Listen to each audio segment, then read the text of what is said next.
করা। আমাদের 12 মাসে 13 পার্বণ লেগেই আছে, কি গো তাই তো? কিছুদিন পরেই একটা উৎসব আসছে, কি বলুন তো? 29শে জ্যৈষ্ঠ জামাই ষষ্ঠী, সেদিন আর একটা উৎসব আছে অরণ্য ষষ্ঠী, সেদিন মা ষষ্ঠীর পূজা হয়। আর মা ষষ্ঠীর পূজার দিনে জামাই ষষ্ঠী হয়। হরি বল। তাহলে মানে প্রতি মাসে মাসে আমাদের পার্বণ লেগে আছে। শাস্ত্রে বলছে অমাবস্যার কুহুক রাতি দুটো ছেলের জন্মতিথি। ভগবানের বছরে দুবার জন্ম হয়, একটা হলো রামনবমী আর একটা হলো জন্মাষ্টমী, ঠিক তো? দুবার জন্মদিন হয়। কেউ দেখবেন জন্মাষ্টমী করে, আবার কেউ কেউ রামনবমী করে।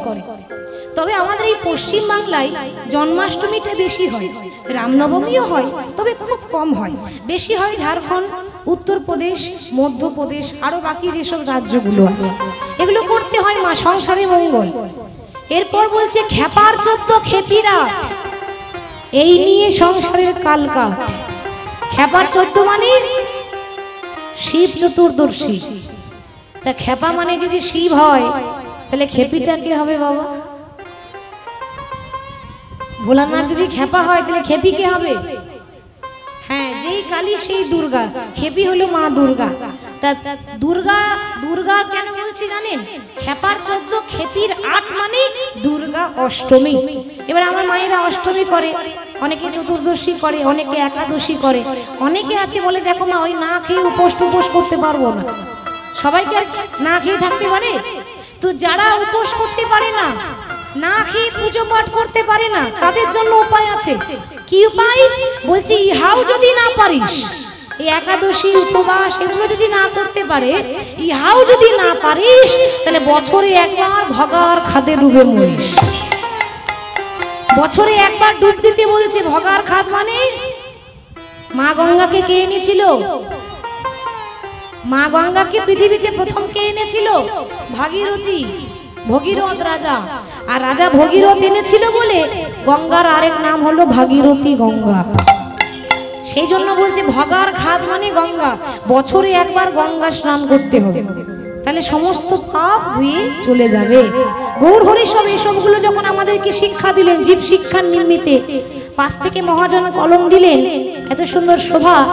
ভগতি বিনোদ প্রভু চরণে ধরিয়া গো, হরি নামে মহামন্ত্র লইল মাগিয়া গো, লইল মাগিয়া। নিতাই গৌর হরি বিনোদ প্রভু চরণে ধরিয়া গো, হরি নামে মহামন্ত্র লইল মাগিয়া গো, লইল মাগিয়া। আর ভগতি বিনোদ প্রভু চরণে ধরিয়া গো, হরি নামে মহামন্ত্র লইল মাগিয়া গো, লইল মাগিয়া। ভগতি বিনোদ প্রভু চরণে ধরিয়া গো, হরি নামে মহামন্ত্র লইল মাগিয়া গো, লইল মাগিয়া। বলো শ্যাম শ্যাম শ্যাম, বলো রাধে রাধে রাধে, বলো শ্যাম শ্যাম শ্যাম, বলো রাধে রাধে রাধে, বলো শ্যাম শ্যাম শ্যাম, বলো রাধে রাধে রাধে, বলো শ্যাম শ্যাম শ্যাম, বলো রাধে রাধে রাধে। মানে যিনি আজকে মহাপ্রভুর দর্শন করছেন ভাব, তিনি হচ্ছেন, তার নাম হচ্ছে ভগতি বিনোদ দাস প্রভু। তা তিনি আজকে ভাব দর্শন করছেন, আর নবদ্বীপে গঙ্গার তীরে মহাপ্রভু নাম করছেন।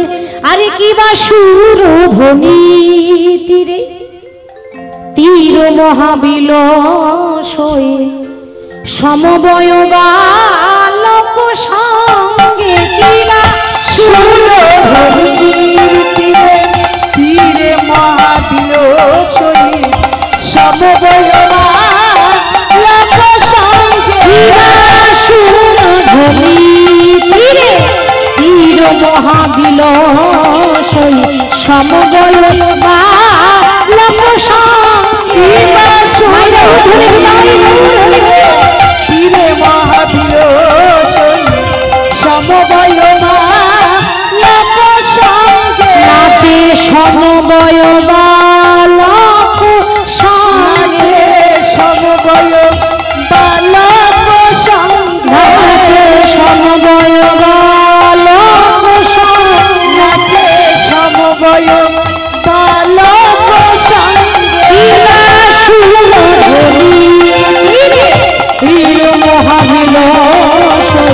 সমবয়বা সঙ্গে আজ সুরধুনি তীরে মহাবীর সমবয়বা লোক সঙ্গে করতালে তালিতে নিত্য হরি হরি হরি করতালে তালে ধ্বনিত হরি হরি ধ্বনি দেখো করতালে তালি নিত্য হরি হরি করতালে নিত হরি হরি বলে দেখো ওই তুই আমার গোরা হেছি ওই তো আমার গোনা রাজে ওই তুই আমার গোরা হেছি ওই তো আমার গোড়ায় নাচি নাচে হরি হরি হরি ওই তো আমার গোনা রাজে হরি হরি বলে তুই আমার গোনা নাচে হরি হরি হরি দেখো ওই তো আমার গোনা নাচে হরি হরি হরি দেখো ওই তো আমার গোনা ওই লোগো রাই নাচে ওই লোগো রাই নাচে মহাপ্রভু নাম করছে শিবাসের রাঙ্গিনায়।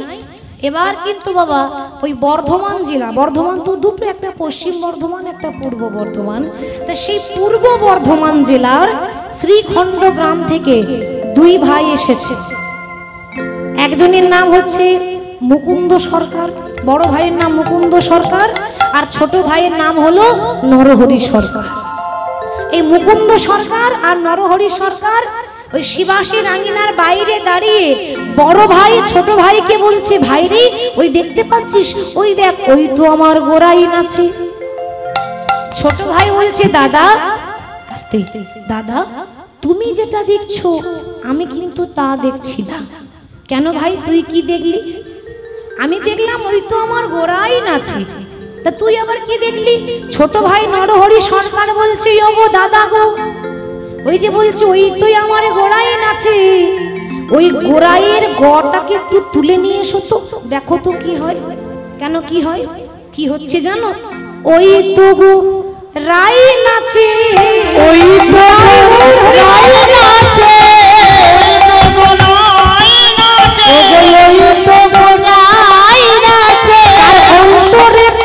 কৃষ্ণ নাচে, ওই তো গো রাই নাচে, অন্তরেতে কৃষ্ণ নাচে ওই তো রাই নাচে অন্তরেতে কৃষ্ণ নাচে, ওই তো গো রাই নাচে।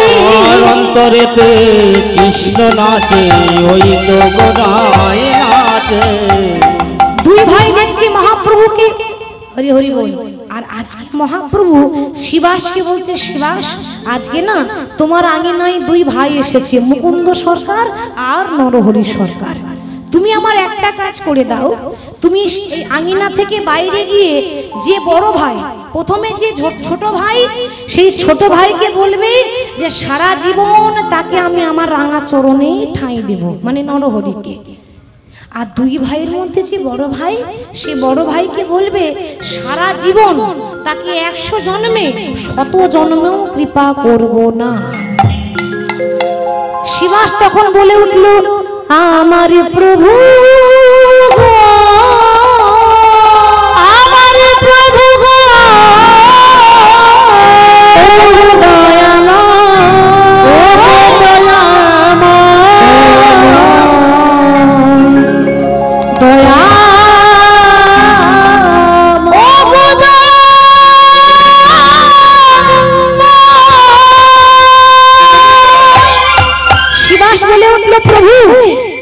তোমার কেমন বিচার?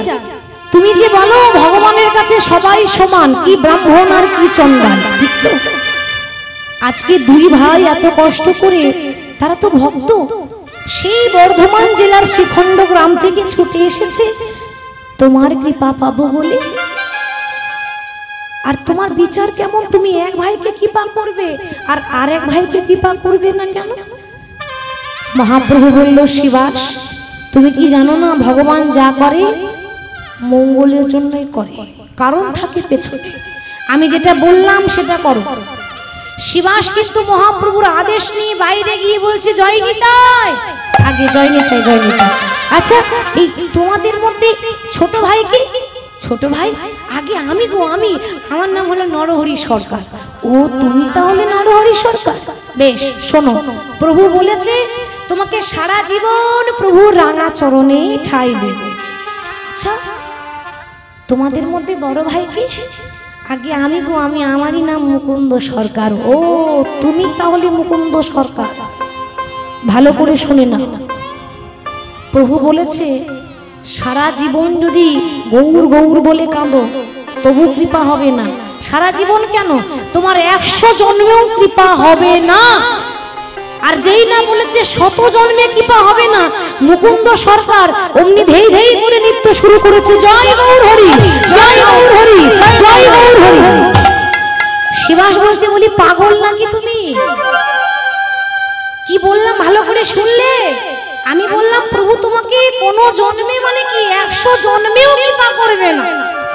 ও কথাটা যদি আমায় বলতো না, এই মুহূর্তে গঙ্গায় গিয়ে ঝাঁপ দিয়ে নিজের প্রাণটাকে ত্যাগ করে দিত। আর তুমি এমন মানুষ যে প্রভু কৃপা করবে না বলেছে, অথচ আনন্দে ধেই ধেই করে নাচছো কেন?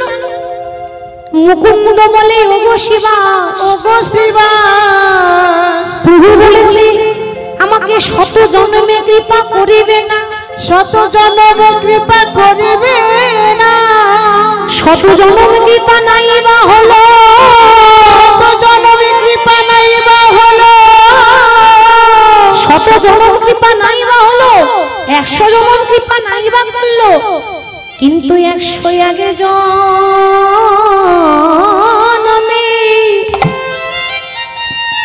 প্রভুর কৃপা পাবো। নিতাই গৌর হরি নামে প্রভুর কৃপা পাবো, 100 আগে জন্মে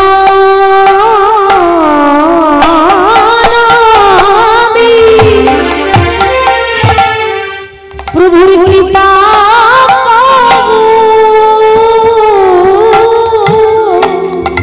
100 জন্মে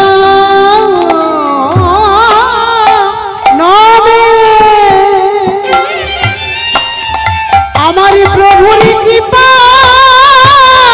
পাবো, 100 জন্মে না হয়,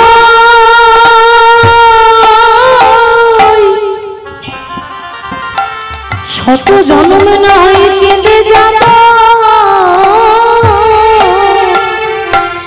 কিন্তু 100 আগে জন্মে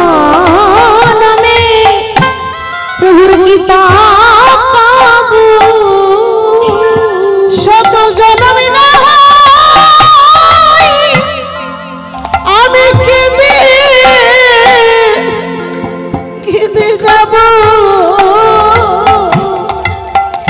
101 জন্মে প্রভুর কৃপা পাবো, ওগো হাগুর কৃপা আমায় করো বলে 100 আগে জন্মে প্রভুর কৃপা পাবো। আমার প্রাণীর গৌরী কৃপা কত বলি আমি 100 জন্মে না হই আমি কেঁদে যাব। মুকুন্দ সরকার বলছে শিবাস যদি আমাকে প্রভু বলতেন আমি কোনো জন্মেও কৃপা করব না, তাহলে আমার কষ্ট হতো। কেন? কোনোদিনও কৃপা হবে না। কিন্তু প্রভু কি বলেছে? 100 জন্মে কৃপা করব না। তা 100 জন্মে কৃপা নাই বা করলো, 101 জন্মে তো করবে। বাবা 101 জন্মেও যদি কৃপা না করে 102 জন্মে তো করবে। কোনোদিন না কোনোদিন তো কৃপা হবে। তাই আমি সেই আশাতে বসে রইলাম। হরি হরি বল। আর যেই না বাবা ওই মুকুন্দ সরকার বাইরে বসে বসে কাঁদছে, হঠাৎ কিন্তু মহাপ্রভু থাকতে না পেরে শিবাসীর আঙিনা ছেড়ে ছুটতে ছুটতে এসে মুকুন্দ সরকারকে জড়িয়ে ধরেছে। মুকুন্দ, তোমার এত ধৈর্য, তোমার মধ্যে এত প্রেম, তোমার মধ্যে এত ভক্তি, সে তো সাধারণ মানুষই বুঝবে না। আর সেটা বোঝাবার জন্যই আমি তোমাকে ওই কথাটা বলেছিলাম। কেন বলেছিলাম জানো? সবাই যদি ঘর ছেড়ে সন্ন্যাসী হয়ে যায় তাহলে সংসার করবে কে? সব থেকে বড় ধর্ম হচ্ছে সংসার ধর্ম। সন্ন্যাসীর থেকেও বড় ধর্ম সংসার ধর্ম। তোমরা হলো দুই ভাই, তোমাদের পরিবারে তোমরা দুই ভাই, তা দুই ভাই যদি আমার কাছে চলে আসো তাহলে ঘরটা দেখবে কে? ওই জন্য আমি বলেছিলাম যে তোমার ছোট ভাই আমার কাছে থাক আর তুমি বরং তোমার ঘরে ফিরে যাও। সেই জন্য আমি বলেছিলাম। মুকুন্দ সরকার বলছে, প্রভু আমার ছোট ভাইকে তুমি কৃপা করবে, সারা জীবন কাছে রাখবে, আর আমাকে কাছে রাখবে না কেন? আমি কি কোনো দোষ করেছি? আমি কি কোনো অন্যায় করেছি? আমি কি কোনো অপরাধ করেছি? বলতে পারো দয়াময়, আমাকে ওই সংসারে কালো পাঁকের মধ্যে ঠেলে দিচ্ছ কেন? মুকুন্দ, সংসারকে কালো পাঁক তোমাকে কে বলেছে? মনে রেখো, পাকাল মাছ পাকে থাকে, পাঁক খেয়ে বড় হয়, কিন্তু মাছের গায়ে এতটুকু পাঁক লেগে থাকে না। ঠিক সেরকম তুমি সংসার করো, সংসারে যা যা কর্তব্য, ছেলে মেয়ে সবাইকে দেখো, সবকিছু দেখেও সবকিছু দিয়ে দাও, রোজগার দিয়ে দাও, টাকা পয়সা দিয়ে দাও, মনটা যেন কাউকে দিও না। কারণ এ জগতেই আপনি টাকা দিলে একটা দাম আছে, কিন্তু আপনার মনের দাম কেউ দিতে পারবে না। মন যদি কাউকে দিতে হয় তাই সংসারে কারোর জন্য নয়, ভগবানকে দিতে হবে। মাগো, ছেলে মেয়ে নাতি নাতনি সংসারের জন্য সবাই কাঁদে, তাই না? এখনই যদি খোকার কিছু হয়ে যায় আমরা অঝোর জোরে কাঁদি, হাইরে আমার ছেলেটা কি হয়ে গেল, আমার ছেলেটা কি হয়ে গেল। ভগবানকে কি এইভাবে কেউ ভালোবাসতে পেরেছে? ভক্তি যার, ভগবান তার। ভক্তি যার নেই, ভগবানও তার কাছে থাকে না। আর ভগবানকে যে ভক্তি দিয়ে কিভাবে বশ করা যায় তার প্রমাণ আছে রামায়ণে। রামায়ণে এক ভক্তের কথা বলি। জাতিতে ছিল একটা নিচু জাতের মেয়ে, চন্ডালের মেয়ে, নাম ছিল শবরী। এই শবরীর এত দুর্ভাগ্য, মাত্র 5 বছরের মেয়ে, আর সে 5 বছর বয়সে তার মা বাবা তাকে ছেড়ে ইহলোক ছেড়ে পরলোকে গমন করলো। মানে 5 বছরের মেয়েটা অনাথ হয়ে গেল। আজকে মা নেই, বাবা নেই, অন্ন নেই, বস্ত্র নেই, কোথায় যাবে? তাও আবার নিচু জাতের মেয়ে বলে কেউ ভালোবাসে না বাবা। সমাজে সব থেকে নিচু জাত বলে কেউ ভালোবাসে না, কেউ তার ছায়া পর্যন্ত দর্শন করে না, তার মুখ পর্যন্ত দর্শন করে না। আজকে সে সবরই বলে উঠল, দয়াময়, ভক্তকে কাঁদাতে তোমার বুঝি বড় ভালো লাগে, তাই না? ভগবান নিজের মুখে বলেছে, বাবা যে করে আমার আশ আমি তারই করি সর্বনাশ। সর্বনাশ কাদের হয়? যারা সৎ পথে হাঁটে। ইহজগতে সৎ মানুষের শত্রু বেশি আর অসৎ মানুষের বন্ধু বেশি। হরি বল। ভগবান বলছে যে যে আমাকে ভালোবাসবে, যে সৎ পথে হাঁটবে, যে বেশি হরি হরি করবে, যে লোকের ভালো করতে যাবে, যে লোকের উপকার করবে, তার কপালেই কষ্ট আছে। ভগবান নিজেই বলছে। কেন? তার কারণ হচ্ছে, অনেকে বলে ও মা ওরা এত পাপ করছে, ওদের কোনো শাস্তি নেই গো। অনেকে বলে না দুঃখ করে, ওরা এত পাপ করছে, ওদের কোনো শাস্তি নেই, আর আমি কোনোদিন কারো ক্ষতি করিনি, অন্যায় করিনি, আমার এত কষ্ট কেন? কেন হয় জানেন? যত উঁচু ক্লাসে উঠবেন পরীক্ষা তত বেশি কঠিন হবে। ভগবান আপনাকে দুঃখ দিয়ে কাঁদিয়ে যাচাই করে দেখে নেয় যে ভক্তটা আমার কতটা খাঁটি সোনা হয়েছে। যত খাঁটি হতে পারবে, যত বেশি কাঁদতে পারবে, সেই ভগবানের সেবায় লাগবে। নিতাই গৌর হরি বল। ভগবান বলছে যে আমাকে ভালোবাসবে, আমার প্রথম কাজ হচ্ছে তাকে রাস্তার ভিখারি বানিয়ে দাও, তাতেও আমার শান্তি হয় না। আমার দ্বিতীয় কাজ হচ্ছে তাকে রাস্তার কাঙাল করে দাও, তবু যদি না ছাড়ে আমার পাছ, তারপর হই আমি তার দাসীর অনুদাস। ওমা, এত দুঃখ সহ্য করো যদি বলে হে গোবিন্দ, যত দুঃখ দেবে দাও, যত কষ্ট দেবে দাও, আশীর্বাদ করো এই দুঃখ কষ্টের মাঝে যেন তোমার কথা কোনোদিনও যেন ভুলতে না পারি, তবেই ভগবান তার দাস হয়, তা নইলে হবে না বাবা। তাহলে সবারই বলছে প্রভু তুমি আমার কাছ থেকে আমার মাকে কেড়ে নিলে, তুমি আমার কাছ থেকে আমার বাবাকে কেড়ে নিলে, কি অন্যায় করেছিলাম বলতে পারো? আমার বাবা মতো সারা জীবন লোকের ভালো করে গেল, তাহলে কেন তুমি এত বড় শাস্তি দিলে? আজ তো আমার আর কেউ না, কিন্তু শুনেছি এই পৃথিবীতে যার কেউ নাই তার ভগবান আছে। আমার কেউ নেই তো কি হয়েছে, তুমি তো আছো।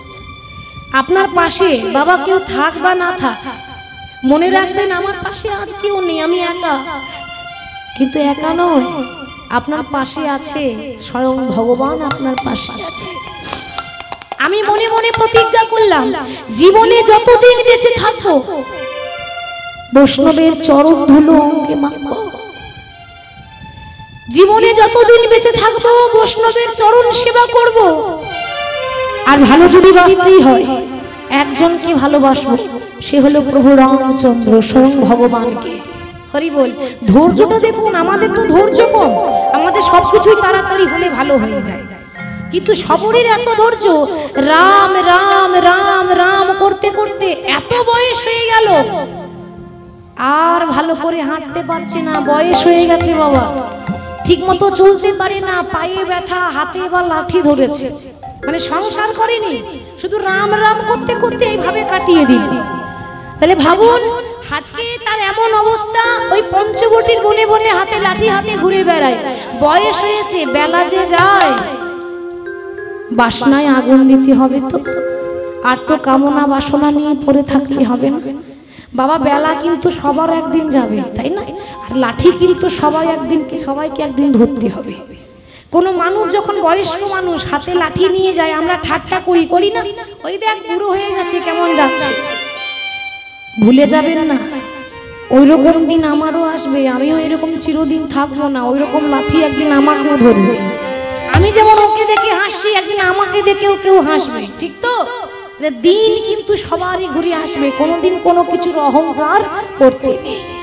থাকে কোথায়? একটা তাল পাতার কুড়ে ঘরে, তাল পাতার কুড়ে ঘরে বসে বসে বলছে প্রভু শুনেছি ডাকার মতো ডাকলে নাকি ভগবান পাওয়া যায়, তাহলে কি আমার ডাকটা ডাকার মতো হয়নি? তাহলে কি আমি তোমায় ডাকার মতো ডাকতে পারলাম না?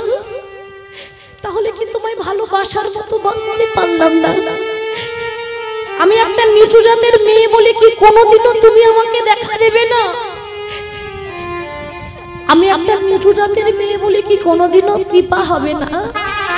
তোমার কৃপা কি শুধু ব্রাহ্মণরাই পাবে? তোমার কৃপা কি শুধু বৈষ্ণবরাই পাবে? তুমি তো বলেছো আমার কাছে ব্রাহ্মণ যেমন আমার কাছে চণ্ডাল তেমন, তাহলে আমার ডাকি আসছো না কেন? এ জগতে সবাই বলে আকুল সুরে ডাকিলে নাকি তারে পাওয়া যায়, সুরে ডাকিলে নাকি তারে পাওয়া যায়। প্রভু আকুল সুরে ডাকিলে নাকি তারে পাওয়া যায়,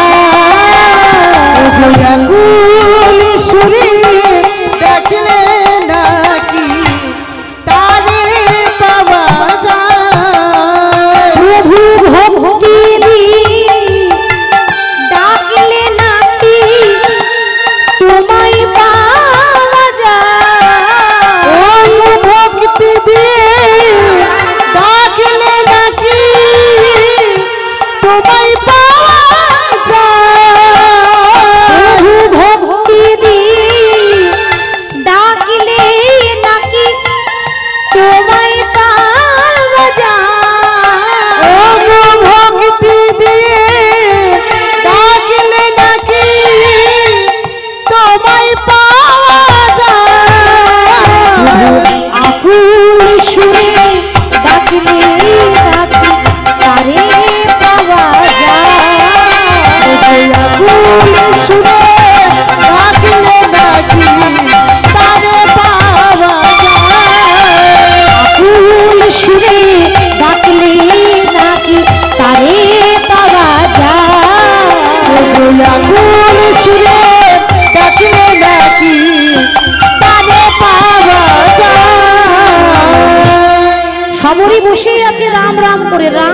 করলো কোন দিন? যখন রাবণ মা সীতাকে হরণ করে নিয়ে গেল, রামচন্দ্র সেই দিনে ওই হা সীতা হা সীতা হা সীতা করে বনে বনে ঘুরে বেড়াচ্ছে। কি গো মায়েরা, এবার বলুন তো, রাম তো ভগবান, তাহলে যে ভগবান হবে সে জানবে না যে আমার সীতা কোথায় আছে? কি বাবা জানবে তো? রাম ভালো করে জানে যে আমার সীতা কার কাছে আছে। রাম চাইলে 5 মিনিটে সীতাকে নিয়ে আসতে পারত, কিন্তু সেটা করবে না। কেন? জেনেও অজানা। হরি বল। এবার রাম করলো কি তা? কোন দিন না, সেই পঞ্চবটির বনে হা সীতা করে ঘুরছে। আসলে সীতার খোঁজে নয়, উদ্দেশ্যটা হচ্ছে সবরীকে কৃপা করব বলে রাম জেনে শুনে পঞ্চবটির বনে প্রবেশ করেছে। আর রামকে দেখা মাত্র সবরীর মনে এত আনন্দ আর ধরছে না। সবাই জানেন যে সবরীর হাতে রাম এঁঠো কুল খেয়েছিল, খাইনি বাবা? আর সবরীর হাতে রাম এঁঠো কুল খেয়ে প্রমাণ করেছিল যে মুচি হয়ে সূচি হয় যদি কৃষ্ণ ভজে, সূচি হয়ে মুচি হয় যদি কৃষ্ণ ত্যাজে। ভগবান আরো বললেন, বলছে ভক্তিতে ডাকিলে আমি চণ্ডালেরও হই, কিন্তু অভক্তিতে ডাকিলে কোনো ব্রাহ্মণেরও নয়। তাহলে ভগবান কার? একমাত্র ভক্তি যার, ভগবান তার হৃদয়ে থাকে, অন্য কারো হৃদয়ে নয়। তাহলে বাবা ভগবানকে ভক্তি দিয়ে পাওয়া যায়। তাহলে চৈতন্য মহাপ্রভু মুকুন্দ সরকারকে বলছে, ভক্ত মোর তুমি ফিরে যাও, তোমার ভাই আমার কাছে থাক, তুমি বরং সংসারে ফিরে যাও, আমার কথাটা তুমি মানো, ফিরে যাও, ফিরে যাও শ্রীখণ্ডে, ফিরে যাও, ফিরে যাও, শ্রীখণ্ডে ফিরে যাও, ফিরে যাও, ফিরে যাও শ্রীখণ্ডে, ফিরে যাও, ফিরে যাও, ফিরে যাও শ্রীখণ্ডে, ফিরে যাও, ফিরে যাও, যাও, যাও, ফিরে যাও, ফিরে যাও, যাও, যাও, ফিরে যাও, ফিরে যাও, যাও, যাও, ফিরে যাও, ফিরে যাও, যাও, যাও, ফিরে যাও, ফিরে যাও, ফিরে যাও শ্রীখণ্ডে, ফিরে যাও, ফিরে যাও, ফিরে যাও শ্রীখণ্ডে, ফিরে যাও, ফিরে যাও, ফিরে যাও শ্রীখণ্ডে, ফিরে যাও, ফিরে যাও, ফিরে যাও শ্রীখণ্ডে, ফিরে যাও। আর একটা কথা শোনো, কি করবে জানো? তোমরা হচ্ছ সরকার, মানে জাতিতে কবিরাজ ছিল। কবিরাজ মানে যারা চিকিৎসা করে, আমরা যাকে বলি ডাক্তার। তা বলছে মুকুন্দ সরকার, তোমাদের পেশা হচ্ছে, জাত ব্যবসা হচ্ছে চিকিৎসা করা। তো ঘরে গিয়ে, গ্রামে ফিরে গিয়ে মনে রেখো, আর একটু লক্ষ্য করবেন, তাহলে পরে বলবেন কি যে বললো কিছু বুঝতে পারলাম না। লক্ষ্যটা এদিকে করতে হবে। হরি বলি। মহাপ্রভু বলছে মুকুন্দ ঘরে ফিরে যাও, আর ফিরে গিয়ে বিনামূল্যে গরিব মানুষের চিকিৎসা করবে, কারো কাছে 1 টাকাও নেবে না, একেবারে ফ্রি চিকিৎসা, বিনামূল্যে চিকিৎসা করবে। প্রতিদিন ভাগবত পাঠ করবে, আর প্রত্যেক দিন হরি নাম করবে। আর তোমার ঘরে যে ঠাকুর আছে গোপীনাথ, সেই গোপীনাথের সেবা দেবে। অতএব তুমি গ্রামে ফিরে যাও, আর ফিরে গিয়ে কি করবে জানো? হরি হরি বল। জীবের দ্বারে দ্বারে গিয়া চরণে ধরিয়া, শিবের দ্বারে ধরিয়া, চরণে ধরিয়া, জীবের দ্বারে দ্বারে গিয়া সবার চরণে ধরিয়া, শিবের দ্বারে দ্বারে গিয়া, চরণে ধরিয়া, এই মধুর নাম কৃষ্ণ নাম দিয়া, দিয়া, ফিরে যাও শ্রীখণ্ডে, ফিরে যাও,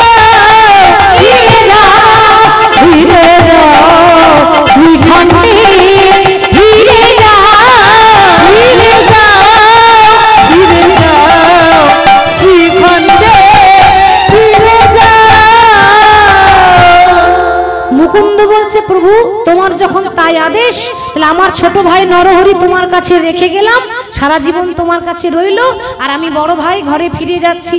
এক ভাই রয়ে গেল আর এক ভাই ফিরে যাচ্ছে। মহাপ্রভুর আজ্ঞা পাইয়া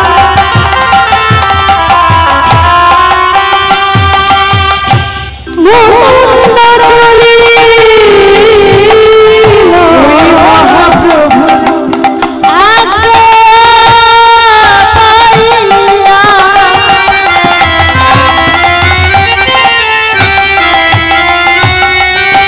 মুকুন্দ চলিল, আমার মহাপ্রভুর আজ্ঞা পাইয়া মুকুন্দ চলিল, আমার মহাপ্রভুর আজ্ঞা পাইয়া মুকুন্দ চলিল।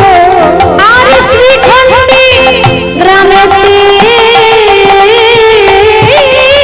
আসি উপনীত হলা, শ্রীখণ্ড গ্রামেতে আসি উপনীত হইলা, হরিনাম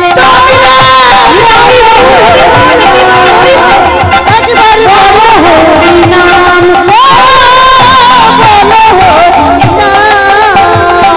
মহাপ্রভুর আজ্ঞা পেয়ে গ্রামে ফিরে এসেছে। বর্ধমান জেলা, পূর্ব বর্ধমান, পশ্চিম বর্ধমান নয় কিন্তু, পূর্ব বর্ধমান জেলা শ্রীখণ্ড গ্রামে ফিরে এসে গ্রামে গ্রামে হরি নাম বিলিয়ে দিচ্ছে। প্রেমানন্দী মেতে হরি বলো, সবাই বাহু তুলে আজ হরি নামের বন্যা যে এলো, প্রেমানন্দে মেতে হরি বলো, হরি নামের বন্যা যে এলো, প্রেমানন্দে মেতে হরি বলো, হরি নামের বন্যা যে এলো, প্রেমানন্দে মেতে হরি বলো, হরি নামের বন্যা যে এলো, প্রেমানন্দে মেতে হরি বলো, হরি নামের বন্যা যে এলো, প্রেমানন্দে মেতে হরি বলো, হরি নামের বন্যা যে এলো। এমন বন্যা দেখি নাই, বন্যা দেখেছেন? বন্যা তো দেখবেন, সামনে দামোদর আছে তাই না, নদীর ধারে বাস আপনাদের, হরি বল। তা যখন বন্যা হয় কি হয়, ঘর বাড়ি ডুবে যায়। আস্তে যখন বন্যা হয় ঘর বাড়ি ডুবে যায়, আর আমাদের বড় ক্ষতি হয়।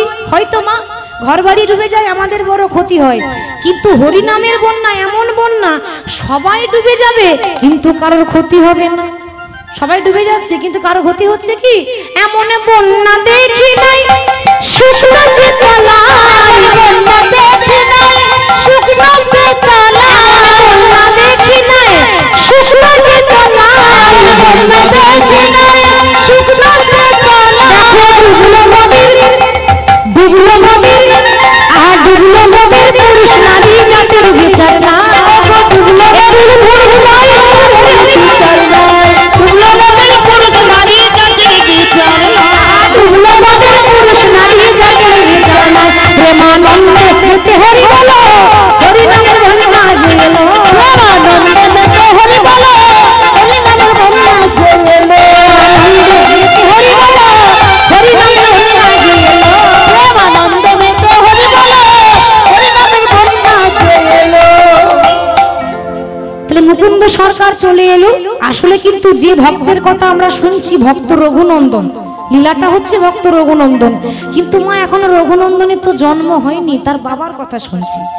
তার বাবাই হচ্ছে এই মুকুন্দ সরকার, তার ঘরে ভক্তের জন্ম হবে, এখনো বাকি আছে জন্ম হতে, এখন সময় আছে, দেরি আছে।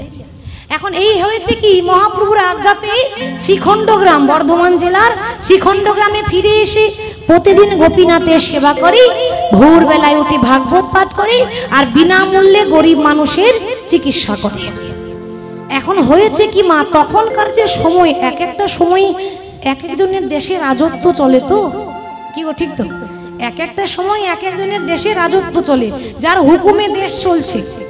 সেরকম তখনকার সময়ে দেশের যে একেবারে মন্ত্রী বলতে পারেন, যার হুকুমে চলছে, মুঘল শাসন চলছে, মানে মুসলমানের হাতে শাসন চলছিল তখন। তখনকার সময় সারা বাংলার নবাব হুসেন শাহ, তার শাসন, তার হুকুম রাজ্যে চলছে বাবা, দেশে চলছে, সে তখনকার সম্রাট। তার কথা মতো উঠবে, তার কথা মতো সব বসবে।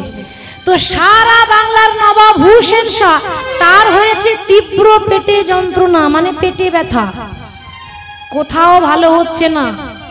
বড় বড় ডাক্তার এলো, কিন্তু এত বড় মন্ত্রী, এত বড় রাজা, তার পেটে ব্যথা কেউ ভালো করতে পারছে না। তা প্রজাদের জিজ্ঞাসা করছে, হ্যাঁ গো, এই এত বড় রাজ্যে আমার অন্য সব প্রতিপালিত হয়, কিন্তু এমন কি কোনো ডাক্তার নেই যে আমার পেটের ব্যথা ভালো করে দিতে পারবে? ওমা, একজন প্রজা এসে বলছে, নবাব একজন আছে, কিন্তু তার আবার নিয়ম আছে। তার নিয়ম কি জানেন? সে আবার কোনো রাজা জমিদারের চিকিৎসা করে না। তার নিয়ম হচ্ছে সে বিনামূল্যে গরিব মানুষের চিকিৎসা করে। আপনি যদি চিকিৎসা করাতে যান তো তার কাছে আপনাকে যেতে হবে, সে আপনার কাছে আসবে না। তার নিয়ম, সে জমিদারের চিকিৎসা করবে না, গরিবের চিকিৎসা করবে। কার কথা বলছে বলুন তো? সাড়া দিতে হবে তো। গল্প শোনার নিয়ম আছে। এই মনে করুন কেউ গল্প বলছে, এখন যদি আপনি চুপ করে শোনেন, ভালো লাগবে? ভালো লাগবে না। গল্প শুনতে গেলে কি করতে হয়? মাঝে মাঝে হু দিতে হবে তো, মাঝে মাঝে হু চাই, মাঝে মাঝে ঘাটটা নড়াতে হবে, তবেই তো বুঝবো যে আপনারা শুনছেন। তাহলে তখনকার সময়ে ওই সারা বাংলার নবাব হুসেনের পেটে ব্যথা ভালো কেউ করতে পারছে না, ভালো করতে পারবে একজন। সন্ধান পেল যে এই পূর্ব বর্ধমান জেলা শ্রীখণ্ড গ্রামে একটা ছোট্ট কবিরাজ আছে, সে নাকি সব রোগী ভালো করতে পারে। তো তার কাছে যেতে গেলে কিন্তু নবাবকে ভিখারি সেজে যেতে হবে। সারা বাংলার নবাব হুসেন শাহ কি করেছে? একটা ছেঁড়া পোশাক পরেছে, আর মাথায় ওই যে মুসলমানদের মাথায় একটা টুপি পরে না, যাই হোক ওই টুপিটা পরেছে। ওই টুপি পরে ফকির সেজেছে, ভিখারি। ভিখারি সেজে ছেঁড়া পোশাক পরে ওই শ্রীখণ্ড গ্রামে ঢুকেছে। হ্যাঁ গো, এই গ্রামে ওই মুকুন্দ সরকারের বাড়ি কোনটা? সারা বাংলার নবাব কিন্তু তখনকার দেশে মন্ত্রী সে। তো বলছে, মুকুন্দ সরকারের বাড়ি কোনটা? মুকুন্দ সরকার? হ্যাঁ গো হ্যাঁ, ওই কীর্তন হয় না, কীর্তন মানে কীর্তন উচ্চারণ হয় না, তার কীর্তন বলে, কীর্তন বলতে পারছে না। ওই কীর্তন হয় না, কীর্তন, ওই ওদের বাড়িটা কোথায়? ও কীর্তন, তাই বলুন। আপনি সজ্জা চলে যান, সজ্জা চলে গিয়ে যে বাড়ি থেকে খোল করো তাদের ধ্বনি শুনতে পাবেন, ওইটাই হচ্ছে মুকুন্দ সরকারের বাড়ি। সারা বাংলার নবাব হুসেন শাহ বাড়ি পর্যন্ত যেই না পৌঁছেছে, দেখছি ও মা, কত লোক লাইন দিয়ে দাঁড়িয়ে আছে। হ্যাঁ গো, লাইন দেবে না? কেউ যদি শুনতে পায় বাবা আপনাদের গ্রামে বিনামূল্যে চিকিৎসা হচ্ছে, তাহলে কত বড় লাইন পড়বে বুঝতে পারছেন? গোটা একেবারে গোটা দুর্গাপুরের যত মানুষ আছে, যত রুগী আছে, সব এখানে লাইন দেবে। কেন? বিনামূল্যে চিকিৎসা, পয়সা লাগবে না, চলো একটু দেখে আসি। তা এত বড় লাইন, ওই লাইনের কাছে তাদের কাছে গিয়ে বলছে, হ্যাঁ গো, এবার লাইনটা কিন্তু সব ভিখারি, কেউ জমিদার নাই, সব গরিব মানুষ, পয়সা নেই, বিনামূল্যে চিকিৎসা করতে এসেছে।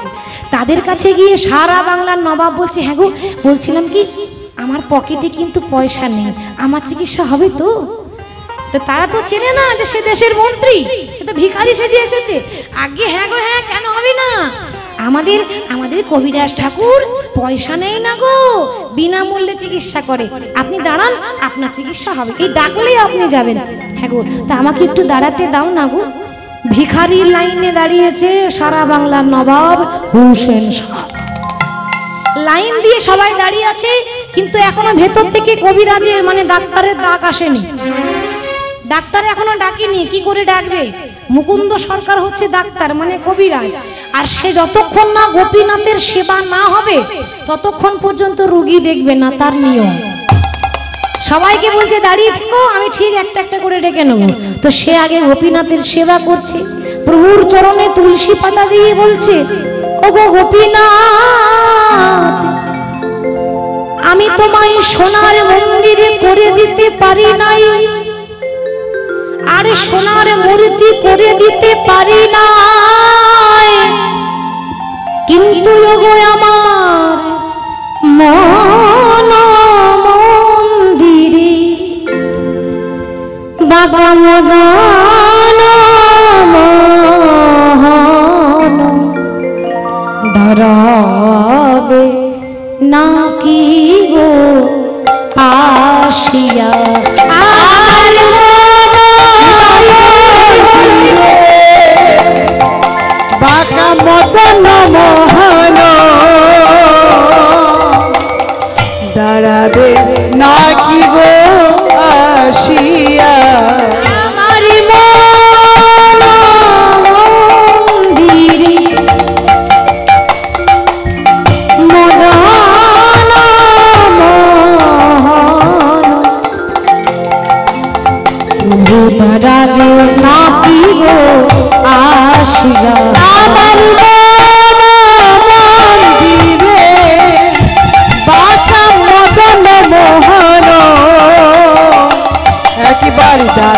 না কি গো আসিয়া ও গো দয়াময়ী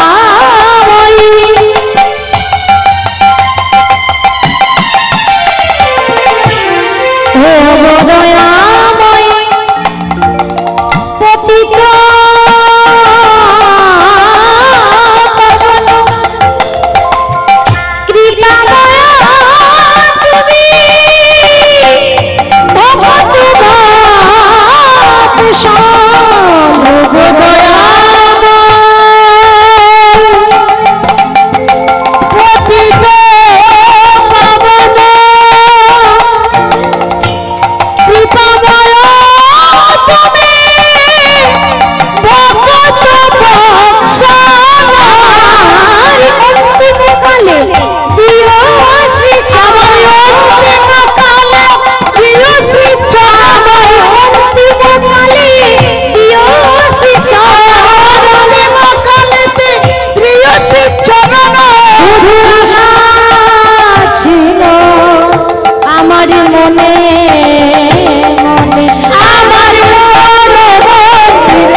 সব থেকে ভিখারি কে আছো সে আগে এসো, তার চিকিৎসা আগে হবে। আর যেই না বলেছে যে তোমাদের মধ্যে সব থেকে ভিখারি কে আছো সে আগে এসো, তার চিকিৎসা আগে হবে, ছুটে এলো কে না সারা বাংলার নবাব হুসেন শাহ। সারা বাংলার নবাব হুসেন শাহ এসে বলছে কবিরাজ ঠাকুর ও কবিরাজ ঠাকুর আমার মতো ভিখারি কেউ নেই, দেখুন আমার পকেটে একটা টাকাও নেই, তা আমার চিকিৎসা হবে তো? আরে বাবা কেন হবে না, তুমি জানো না আমি কারোর কাছে এক পয়সা নিই না গো, আমি বিনামূল্যে চিকিৎসা করি। শোনো এই দেরি করো না, সময় নষ্ট করো না, ওই তাড়াতাড়ি জামাটা খুলে একটু মাটির বারান্দায় শুয়ে পড়ো তো। আর যেই না বলেছে জামা খুলে মাটির বারান্দায় শুতে, হ্যাঁ এত বড় নবাব আমি, দেশের মন্ত্রী আমি, আর আমাকে বলছে জামাটা খুলে মাটির বারান্দায় শুয়ে পড়ো। বেশ, রোগ যদি না সারে ওর একদিন কি আর আমার একদিন কি, হরি হরি। এখন কিছু করার নেই, রোগ যদি হয় ডাক্তার যদি বলে নিম পাতা খেতে হবে তো তাও খেতে হবে, কিছু করার নেই। যা বলছে আগে তাই করি, দেখি কি হয়। জামাটা খুলে যেই না মাটির বারান্দায় শুয়েছে, তার তো পেটে খুব ব্যথা ছিল, পেটের ব্যথা, তার রোগ হচ্ছে পেটে যন্ত্রণা। তো জামাটা খুলে যেই না মাটিতে শুয়েছে, মাটিতে শুতে না শুতেই অর্ধেকটা ব্যথা ভালো হয়ে গেল। কবিরাজ ঠাকুর ও কবিরাজ ঠাকুর তোমার এই মাটির বারান্দায় ওষুধ দেওয়া আছে নাকি গো? কেন এ তো শুতে না শুতে আমার অর্ধেকটা রোগ ভালো হয়ে গেল। আরে না না, আসলে ওই কতজনকে ওষুধ দিতে গিয়ে মাটিতে পড়ে যায় তো, আমার মনে হয় ওইটুকুনি তোমার কাজ হয়েছে। হরি বল, ওইটুকুই তোমার কাজ হয়েছে। হাঁ করো, তোমাকে আসল ওষুধটা দিয়ে দিই। আর যেই না নবাব হাঁ করেছে অমনি আসল ওষুধটা দিয়েছে, আর ওষুধ খাওয়া মাত্র সঙ্গে সঙ্গে তার তীব্র পেটে যন্ত্রণা একেবারে ভালো হয়ে গেল, নির্মূল হয়ে গেল। আর খাওয়া মাত্র ভালো হয়ে গেল, মানে একেবারে জাদুর মতো কাজ ওষুধের। আশ্চর্য, এত বড় কবিরাজ তুমি, এত বড় কবিরাজ, এত বড় ডাক্তার, এই পাড়া গ্রামে তো পড়ে থাকতে পারি না। শোনো, তৈরি হয়ে না, কাল সকালেই তুমি আমার সঙ্গে যাবে আমার দেশে গৌড়ে।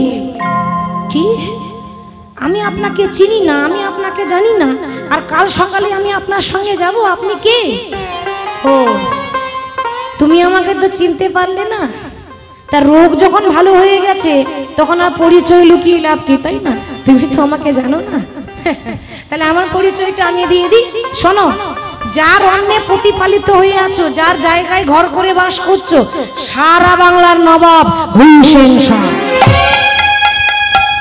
সারা বাংলার নবাব হুসেন শাহ, আমাদের দেশে এত বড় রাজা, এত বড় মন্ত্রী আমার ঘরে এসেছে।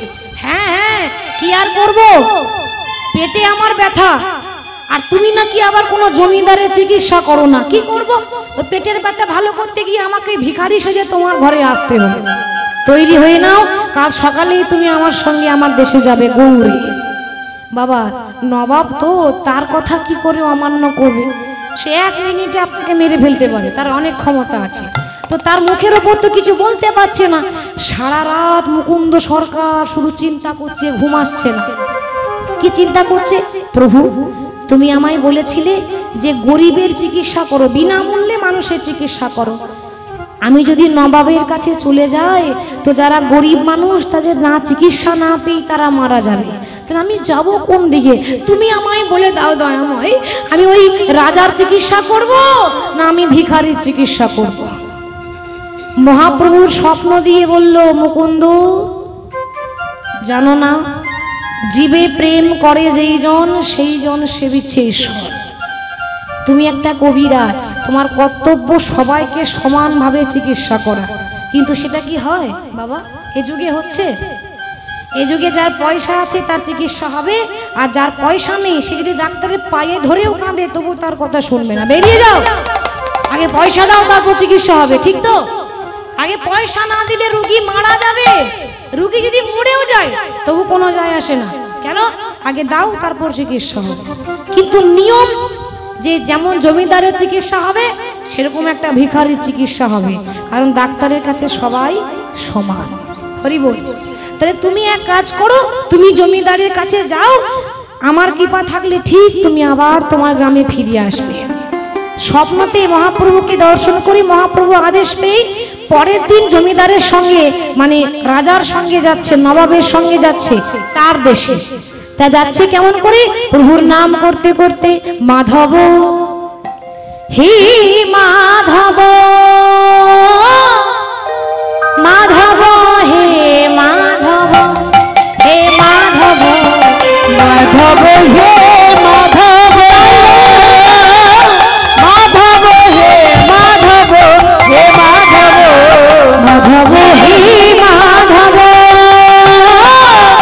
মাধব হে মাধব, হে মাধব, মাধব হে মাধব, মাধব হে মাধব, হে মাধব।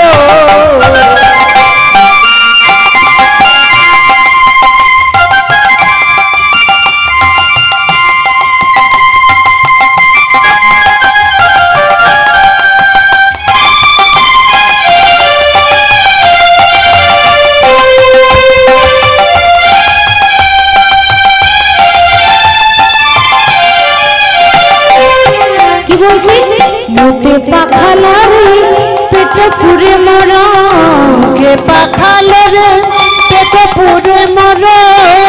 এই গানটা হচ্ছে একটা উড়িয়া গান, উড়িয়া ভাষা। এটা কিন্তু বাংলা নয়, উড়িয়া ভাষা। কি বলছে দেখুন, প্রভু মুতে পাখালা রে পেট পুরে মরো, মানে ও মায়েরা আমাদের এই বাঙালির খুব একটা প্রিয় আছে এই গরমে পান্তা ভাত, ঠিক তো?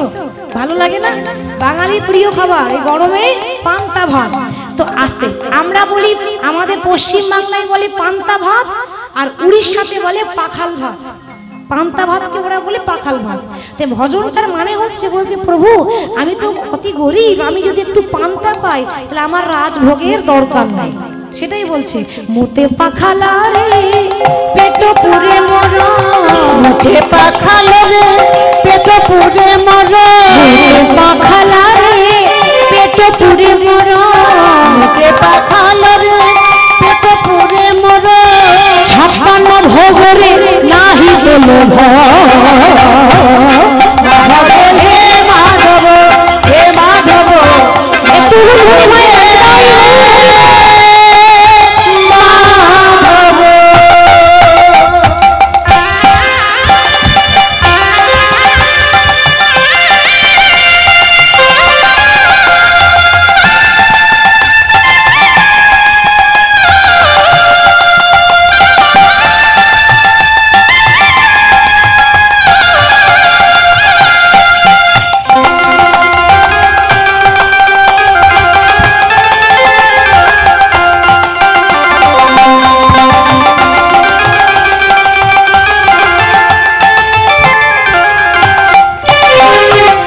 ঝাঁটি মাটি ঘরে সব সুখ মর, মাটি ঘরে সব সুখ মনে।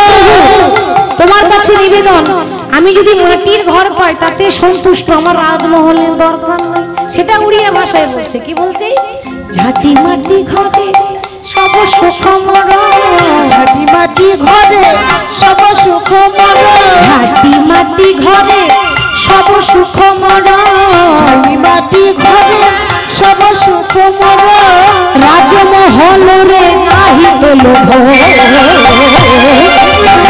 হে মাধব হে মাধব মাধব হে মাধব হে মাধব মাধব হে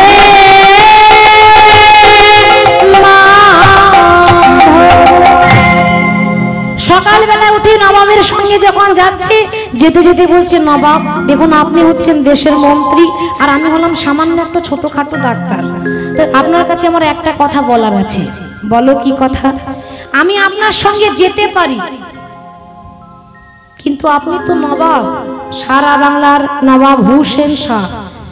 আমার শর্ত আছে, আমি কিন্তু আপনার ঘরে থাকতে পারবো না, আমি আপনার ঘরে থাকবো না, আমি আপনার ঘরে খাবো না।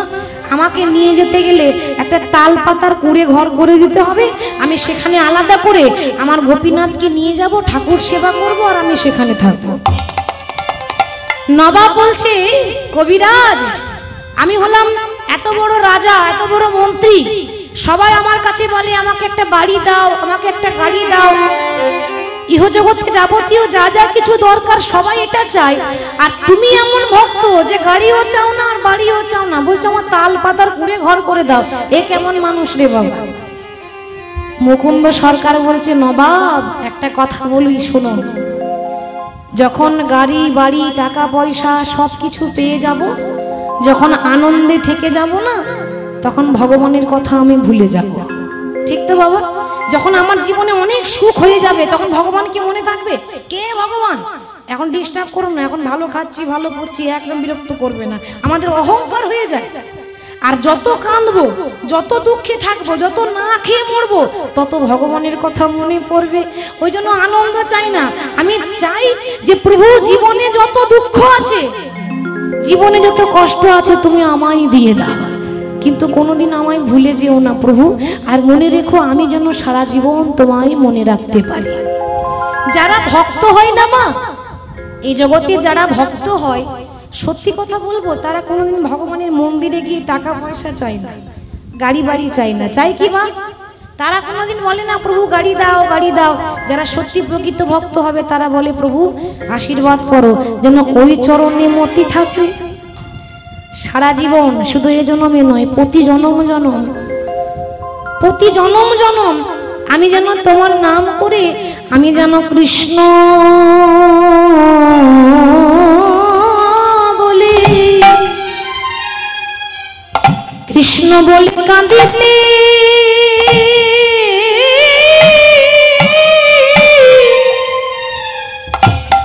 আমি যেন কাঁদিতে পারি।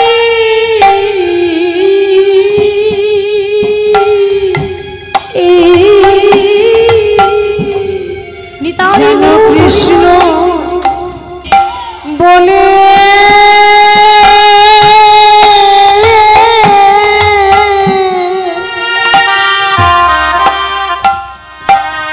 আমি কাঁদিতে কাঁদিতে পারি।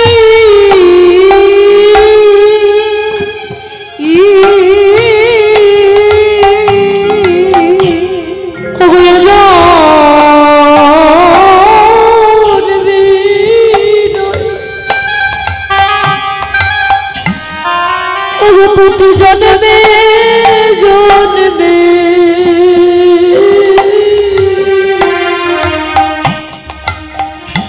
আমি যেন কৃষ্ণ বলি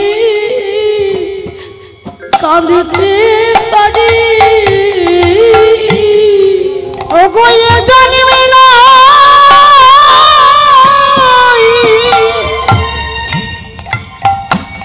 প্রতি জন্মে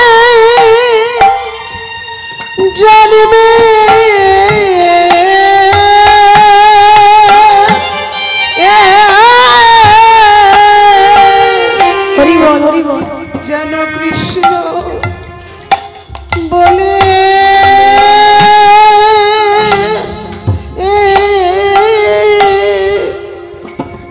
আমি কাঁদিতে কাঁদিতে পারি।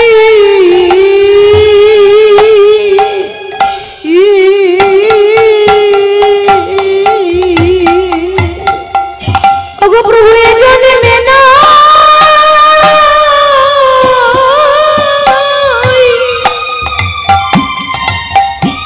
প্রতি জন্মে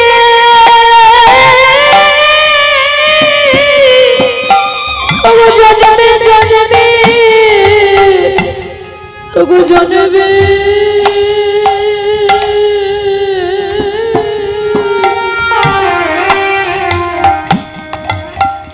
আমি যেন কৃষ্ণ বলে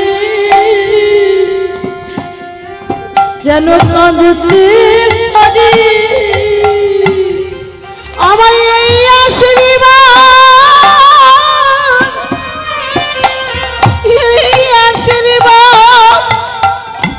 করো প্রভু ওগো প্রভু যেন কৃষ্ণ বলে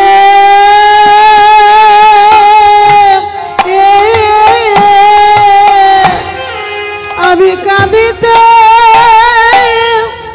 কাঁদিতে পারি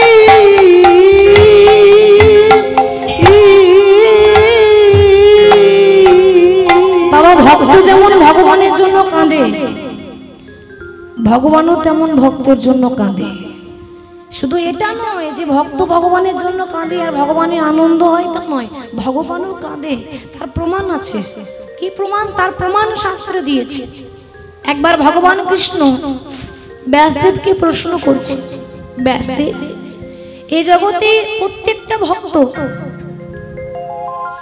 আমার যে নাম শুনতে আসে আমার যে নাম শুনে বলতে পারো আমার নাম শুনে তাদের কি আনন্দ হয় কি লাভ হয় আমার নাম শুনে ভগবান জিজ্ঞাসা করছে ব্যাসদেব বললেন দয়াময় তোমার নাম করে যে কি আনন্দ পাওয়া যায় এটা তো তুমি কোনোদিনও বুঝবে না দয়াময় তোমার নাম করে যে কি আনন্দ পাওয়া যায় একমাত্র তোমার ভক্ত ছাড়া কেউ বুঝবে না তাহলে কি করতে হবে যেদিন তুমি ভগবান হয়ে ভক্তের পায়ের ধুলোটা মাথায় মাখতে পারবে সেদিন জানতে পারবে যে তোমার নাম করে ভক্তরা কি আনন্দ পায় ভগবান চিন্তা করছে বাবা তাহলে আমাকে পায়ের ধুলো দেবে কে হ্যাঁ মাকে দেবেন আপনারা সবাই তো ভগবানকে ভালোবাসেন তা ভগবান যদি আপনাদেরকে বলে একটু পায়ের ধুলোটা দাও কেউ দেবেন দেবে না কেন পাপ হবে তো ভগবানের পায়ের ধুলো আমরা মাথায় মাখবো তাই বলে কি আমাদের পায়ের ধুলো ভগবানকে দেবো এ তো ঘোর অপরাধ দেবে কে হঠাৎ একজনের কথা মনে পড়ে গেল যে 24 ঘন্টা নারায়ণ নারায়ণ করে সে কে মা নারদ নারদ তো বড় ভালোবাসে আমি নারদের কাছে যাই ভগবান যেই না নারদের কাছে গিয়ে বলছে নারদ নারদ বলল প্রভু এ কি কোনো প্রয়োজন থাকলে তুমি তুমি আমাকে ডেকে নিতে পারতে আমাকে বলতে পারতে আমি তোমার কাছে চলে আসতাম তুমি কেন কষ্ট করে এলে দয়াময় ভগবান বললেন নারদ আসলে দরকারটা তো আমার পড়েছে তাই আজ ভগবান হয়ে তোমার কাছে ছুটে এলাম দেখো ভগবান হয়ে তোমার কাছে ভিখারির মতো আঁচল পেতে দাঁড়িয়ে আছি নারদ আমি ভগবান হয়ে তোমার কাছে কিছু নিতে এসেছি আমি যা চাইবো তুমি আমায় দেবে বাবা নারদ ভাবনা চিন্তা করলো না ভাবনা চিন্তা না করে বলে দিল প্রভু আরে আমার সবই তো তোমার আমার বলতে তো কিছু রাখিনি আরে তুমি যা চাই নিয়ে নাও না আমার সবই তো তোমার বলা সহজ করা এত সহজ নয় বলে দিল আমার সবই তো তোমার এবার ভগবান দেখছে তাহলে কতটা দিতে পারে দেখবো নারদ আমি তোমার দেহ মন প্রাণ জীবন যৌবন কিচ্ছু লাগবে না আমি ওসব নিতে আসিনি আমি ওসব কিছু চাই না নারদ তোমার পায়ের তলাতে যে ধুলোটা আছে না সেই পায়ের ধুলোটা তুমি দয়া করে আমার মস্তকে দিয়ে দাও দয়াময় তুমি কি পাগল হয়ে গেলে এই বিশ্ব ব্রহ্মাণ্ডে এত এত দামি দামি জিনিস থাকতে তুমি আর কিছু পেলে না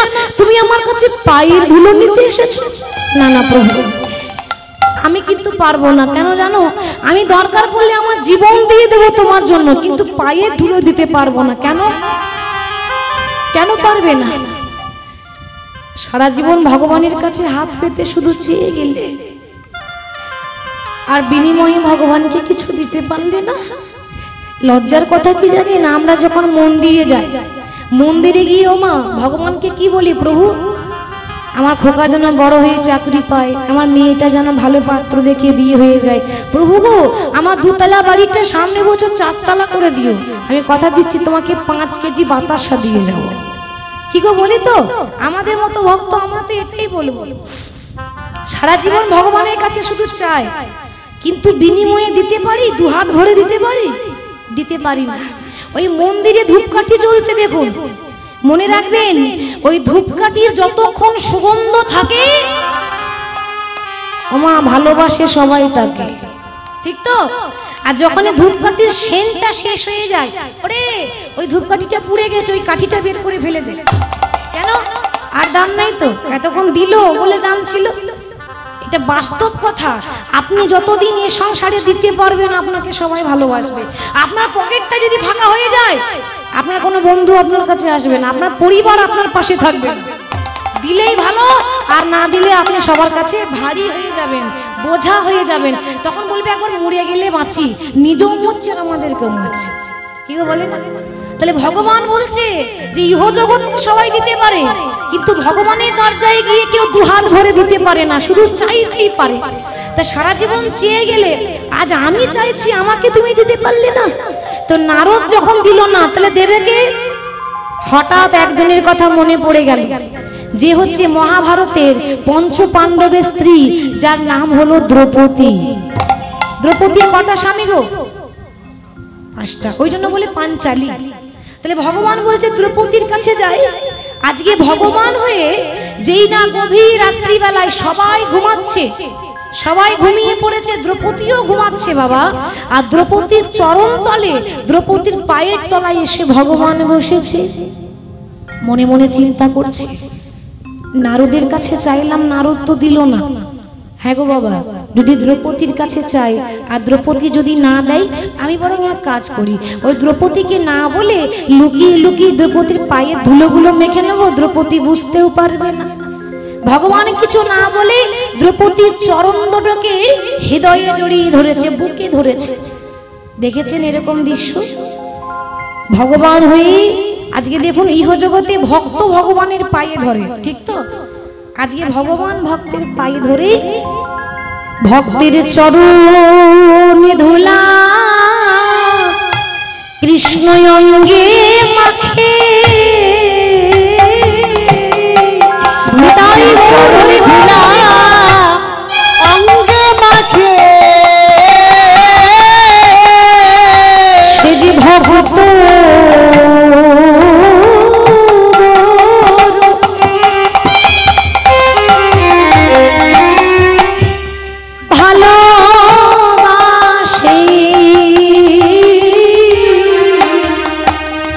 ভক্তের চরণ ধুলা অঙ্গে মাখে, সে যে ভক্ত বড়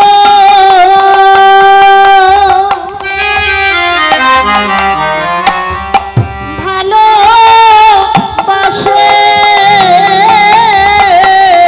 ভক্তের চরণ ধুলা অঙ্গে মাখে।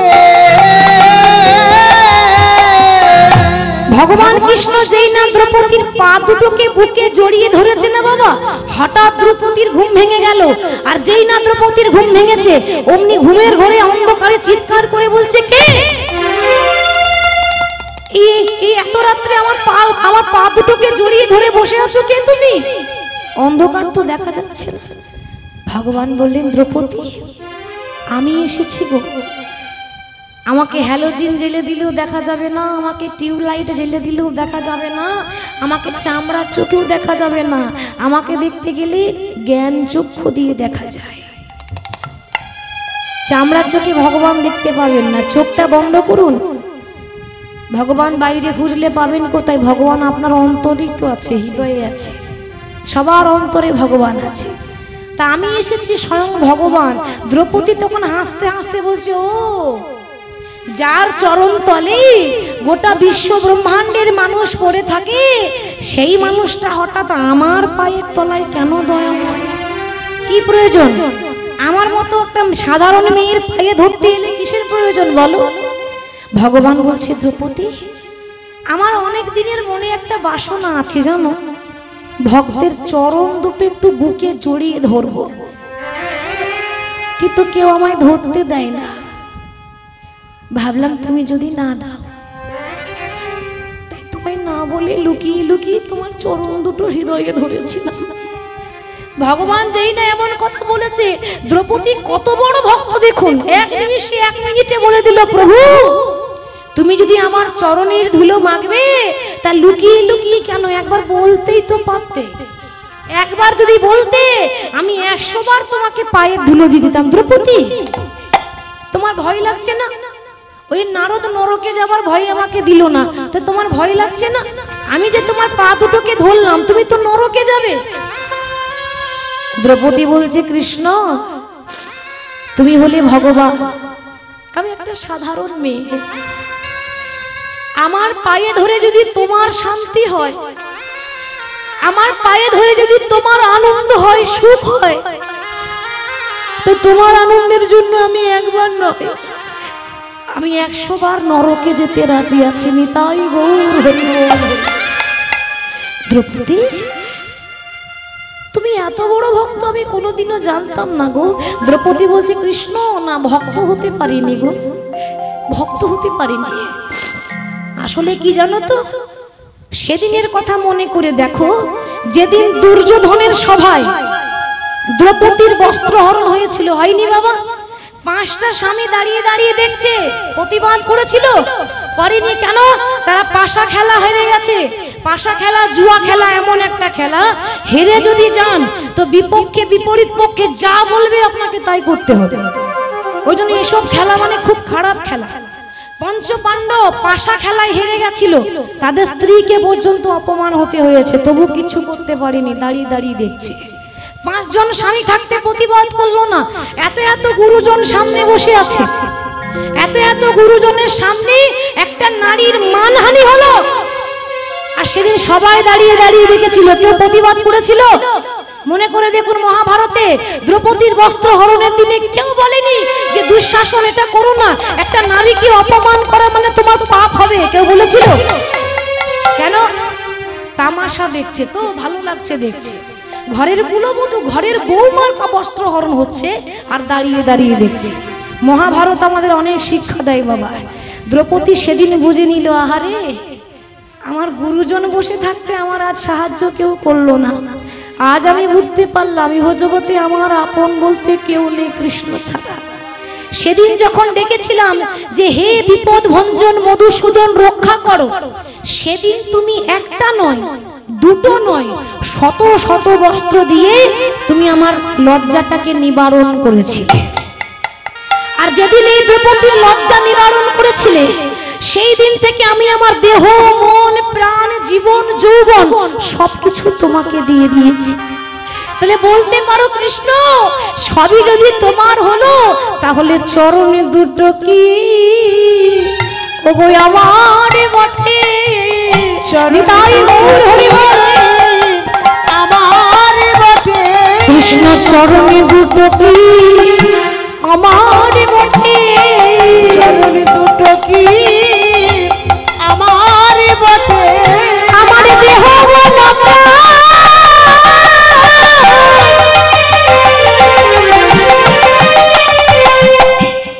আমার দেহ মন কৃষ্ণ তোমায় দিলাম, তবে চরণে দুটো কি আমার বটে? আমার দেহ মন প্রাণ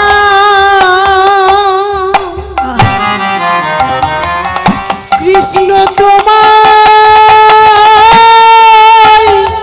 দিলাম, চরণে দুটো কি আমার বটে? দ্রৌপদী, তুমি আজকে প্রমাণ করে দিলে যারা সত্যি ভক্ত হয় তারা নিজের চাওয়া পাওয়ার লক্ষ্য করে না। তারা ভাবে আমার কি করে আমার ভগবান সুখে থাকবে, কি করলে আমার ভগবান ভালো থাকবে, চিন্তা করে না। হরি বল। আত্ম ইন্দ্র প্রীতি ইচ্ছা তারে বলে কাম, কৃষ্ণ ইন্দ্র প্রীতি ইচ্ছা ধরে প্রেম নাম। তা দ্রৌপদী বলো বিনিময়ে তুমি আমার কাছে কি চাও? ভগবান বলছে, দ্রৌপদী বলছে কৃষ্ণ বিনিময়ে অন্য কিছু চাই না, যদি দিতেই চাও তাহলে এই আশীর্বাদ করো, জীবনে যত দুঃখ কষ্ট জ্বালা যন্ত্রণা তুমি আমাকে দিও। সে কি জ্বালা যন্ত্রণা তোমাকে দেব কেন? যত জ্বালা যন্ত্রণায় থাকবো তত তোমার কথা মনে পড়বে। আর আশীর্বাদ করো আমি যেন কৃষ্ণ বলে যেন কাঁদিতে পারি, যেন কৃষ্ণ বলে কাঁদিতে পারি, যেন কৃষ্ণ বলে কাঁদিতে পারি, কৃষ্ণ বলে কাঁদিতে পারি। ওগো এই আশীর্বাদ করো গো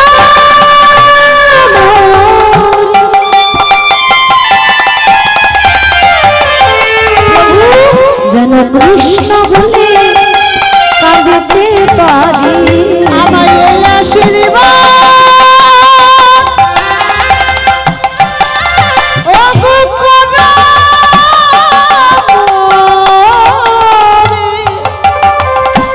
যেন কৃষ্ণ বলে কাঁদিতে পারি। সেই কথা আজকে কে বলছে? মুকুন্দ সরকার, তাই না? মনে আছে তো? মনে রাখবেন কোথায় ছাড়ছি কোথায় ধরছি, কারণ এগুলো তো উদাহরণ। লীলার মাঝে উদাহরণ মানে জীব শিক্ষার কথা, আমাদের শিক্ষার জন্য দিতে হয়। তাহলে মুকুন্দ সরকার বলছে নবাব আমি যেতে পারি আপনার সঙ্গে, কিন্তু ওই মহলে আপনার থাকবো না, আর আপনার বাড়িতে আমি সেবাও করব না, কারণ আমি তো নিরামিষ খাই। আমি ওই তালপাতার কুড়ে ঘরে থেকে গোপীনাথের সেবা করে আমি আমার জীবনটা কাটাতে চাই। বেশ তাই হবে, চলো। এবার গিয়ে ওই মুকুন্দ সরকারের জন্য তালপাতার কুড়ে ঘর করে দিয়েছে। নবাব থাকে মহলে আর মুকুন্দ সরকার থাকে তালপাতার ঝুপড়ি ঘরে, কুড়ে ঘরে। এবার মা অনেক দিন হয়েছে নবাবের সঙ্গে দেখা সাক্ষাৎ নেই। নবাব বলে কথা দেশের মন্ত্রী, সে একটা নিজের কাজে ব্যস্ত থাকে। আর এদিকে মুকুন্দ সরকার তাকে যেহেতু নিয়ে এসেছে, সে ওই চিকিৎসা করে, গরিব মানুষের চিকিৎসা করে, আর এই গোপীনাথের সেবা করে। একদিন গোপীনাথের সেবা করতে করতে তার ভাবের উদয় হয়েছে। ভাবের উদয় মানে অনেকে দেখবেন ওই কৃষ্ণের মূর্তির দিকে চেয়ে তাকিয়ে তাকিয়ে অনেকে কিন্তু জোর জোরে কাঁদে, কাঁদে না? তো যারা দেখে, যারা বোঝে না, তারা কি বলবে লোকটা পাগল হয়ে গেছে, ওই দেখ ভগবানকে দেখে কিরকম কাঁদছে। আবার অনেকে বলে বাবা কত বড় ভক্ত হয়েছে। কি গো মা বলে না, নিজে করবে না, আর আপনি যদি একটু ভগবানের জন্য কাঁদেন না, আপনাকে দেখে ঠাট্টা করবে। সমাজটা এরকম। এদিকে কি হয় জানি না, আমাদের ওদিকে যদি কাউকে বলি জয় নিতাই, তো তারা বলবে তোমার নিতাই তোমার কাছে থাক, আমার দরকার নাই, তুমি তোমার কাছেই রাখো। মানে নিজে বলবে না আর কাউকে বলতেও দেবে না। তাহলে আজকে মুকুন্দ সরকার ওই গোপীনাথের সেবা করছে, তুলসী পাতা দিচ্ছে, আর অঝোর ঝরে কেঁদে ভগবানের রূপটা মানে বর্ণনা করছে। মানে ভগবান কি সুন্দর দেখতে, পা থেকে মাথা পর্যন্ত রূপের বর্ণনা করছে। বলছে প্রভু তুমি এত সুন্দর দেখতে, এত সুন্দর শোভা, কি বলবো, শোভার বর্ণনা যায়, এ শোভার বলিহারি যায়, এ শোভা বর্ণনা করা যাবে না।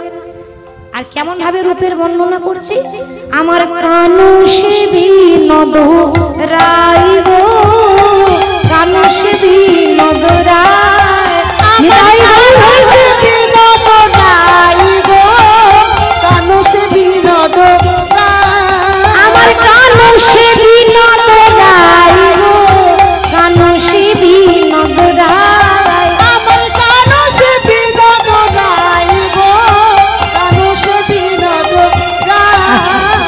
আমার গোবিন্দের দিকে একবার চেয়ে দেখুন, যে একবার গোবিন্দের দিকে তাকাবে না মা, তার আর চোখ ফেরাতে ইচ্ছা হবে না, মনে হবে তার দিকে একবার তাকিয়ে থেকে। দেখতে কালো, আর এই কালো রূপে যে কি যে জাদু আছে, গোটা জগৎকে গোবিন্দ পাগল করেছে। বিনোদ মানে সুন্দর, ওই জন্য বলছে আমার কৃষ্ণের মতো সুন্দর এ জগতে কোনো পুরুষ নাই। আমার কানুষে বিনোদ রাই গো, কানুষে বিনোদ রায়, আমার কানুষে বিনোদ রাই গো, কানুষে বিনোদ রায়,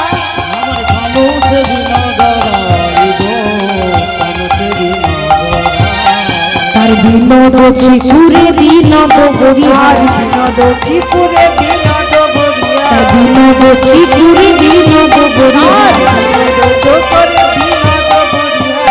বিনোদ চিকুরে বিনোদ বরিহার। চিকুরে মানে কৃষ্ণের এই যে কোচকানো চুল, কুকরানো কোকরানো যে চুলগুলো আছে, কেশ রয়েছে, এটাকে বলে চিকুরে। আর যে বরিহা মানে মাথায় কি দুলছে, হাওয়াতে বাতাসে মোরের পালক, তাই না? বিনোদ চিকুরে বিনোদ বরিহা। দেখো বিনোদ বিনোদ বাই গো, বিনোদ বাই গো, বিনোদ বিনোদ বাই গো, দেখো বিনোদ বিনোদ বাই গো, বিনোদ বিনোদ বাই আমার বিনোদ বিনোদ বাই গো।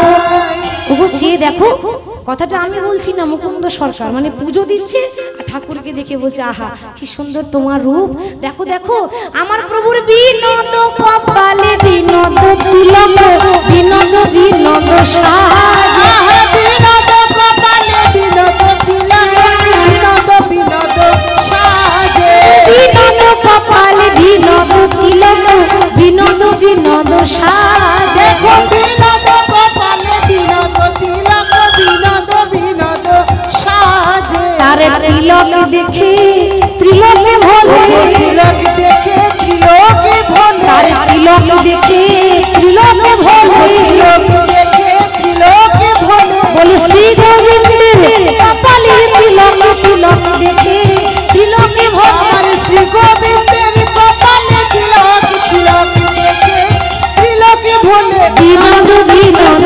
সাজে। কৃষ্ণের যে তিলক আছে না, ওই তিলক দেখে ত্রিলোক ভুলে যায়, মানে স্বর্গমত্ত পাতাল ভুলে যায়, স্বর্গমত্ত পাতাল পাগল হয়ে যায় কৃষ্ণের এত সুন্দর তিলক।